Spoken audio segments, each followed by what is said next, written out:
no masati so merege miese.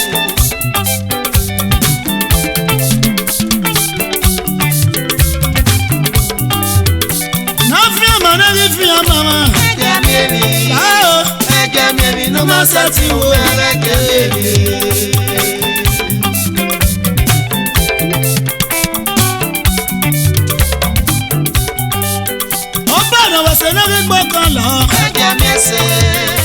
Ege miese no masati so merege miese.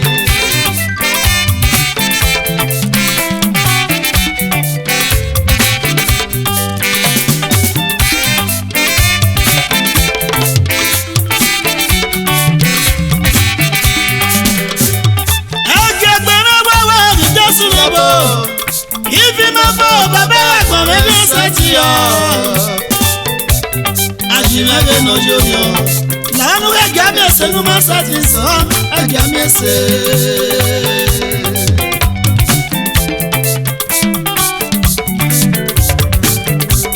Ege gbere wa jino jino ifi ma fana baba wa gbo me masati yo o ma mere no ma me lanu ega miese no masati me ega miese.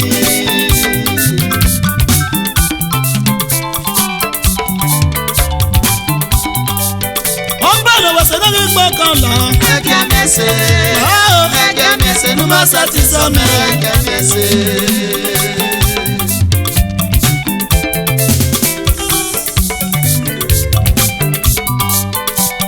Ege ro da beno kume tani buya jimele no jorio.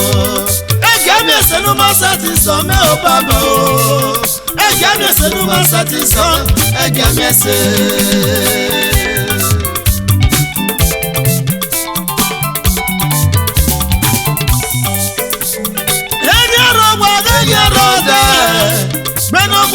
Ni bunga jibege no yoyo. Ege miese no masati so me o baba o. Ege miese no masati so ege miese.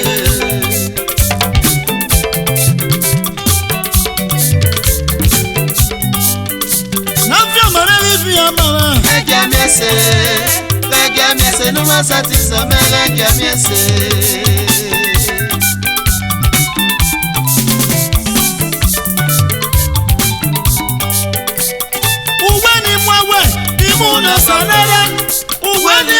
Baba nana o nana mi kabe gbeme garu wo ba mi Jesu na no kie wo de ga mi ese no masati so me ega mi ese.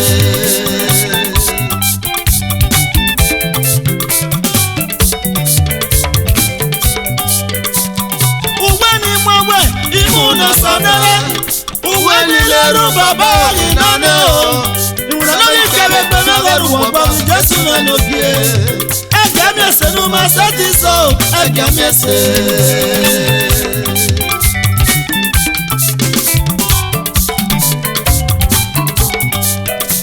Udasi mele no bo ege miese no masati so mele ege miese.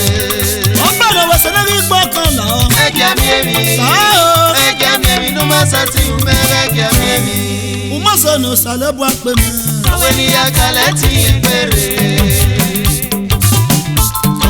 Kaleti ibere Moso nupe mi baba Weni ya kaleti ibere Echugu Eche miame Eti gbe Kebeti mu Eche saka keba osogo Saweni ya kale ya ibere Moso nupe mi baba Weni ya kaleti ibere Moso ti gbe nene gbe Weni ya kaleti ibere Echugu Eche miame Eti gbe Kebeti mu Eche saka keba osogo Saweni ya kale ya ibere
Baba ti emi, Tulemu bien.